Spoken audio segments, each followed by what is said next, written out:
मी निलेश गलांडे, एक student counsellor. आपण असं नेहमी ऐकत असतो किंवा आपल्याला असं नेहमी शिकवलंही जातं, जर या जगात टिकाव धरायचा असेल तर स्पर्धा ही जिंकलीच पाहिजे. तसं पाहायला गेलं तर या जगात टिकाव धरायसाठी स्पर्धा ही जिंकलीच पाहिजे. या शिकवणीमुळे आपण आपले सर्वतोपरी प्रयत्न पणाला लावून ती स्पर्धा जिंकण्याचा प्रयत्न करत असताना थोडी आपल्या कौशल्यात भरही पडत असते.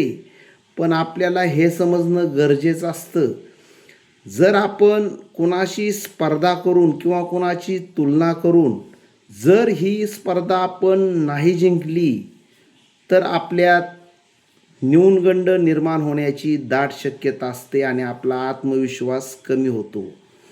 त्यासाठी कुणाशी स्पर्धा करणं किंवा कुणाशी तुलना करणं हा एक अप्रत्यक्षरित्या अहंकाराचाच एक भाग आहे.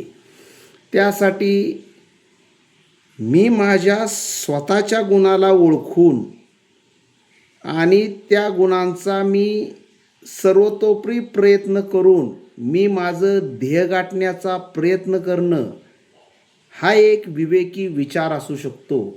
त्यासाठी माझ्यातल्या गुणांना, माझ्यातल्या दोषांना ओळखणं फार गरजेचं आहे.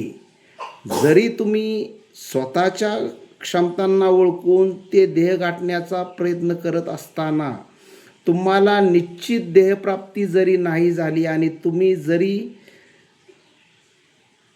ती स्पर्धा किंवा ते ध्येय तुम्हाला गाठता नाही आलं तर तुमचा आत्मविश्वास स्वतःच्या गुणांना ओळखून तुम्ही स्पर्धा न करता, तुलना न करता जर अशा विवेकी विचारातून तुम्ही सर्वतोपरी प्रयत्न केले तर तुम्ही जरी तुमचं ध्येय जरी तुम्हाला गाठता नाही आलं तरी तुम्ही परत तुमचा आत्मविश्वास न गमावता ते ध्येय गाठण्यासाठी निश्चित सर्वतोपरी प्रयत्न करून तुम्ही ध्येय गाठू शकता.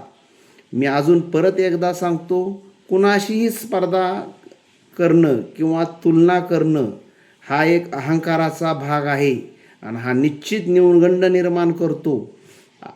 त्यापेक्षा स्वतःच्या कौशल्यांना ओळखणं, स्वतःच्या गुणांना ओळखणं आणि या कौशल्यांना ओळखून, गुणांना ओळखून आपण आपल्या ध्येयनिश्चिती करताना सर्वतोपरी प्रयत्न करणं हा विवेक असू शकतो.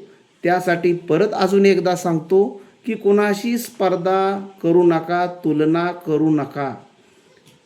त्यापेक्षा स्वतःच्या गुणांना ओळखा आणि त्या गुणांना ओळखून सर्वतोपरी प्रयत्न करा तुमच्या ध्येयनिश्चितीसाठी. थँक्यू.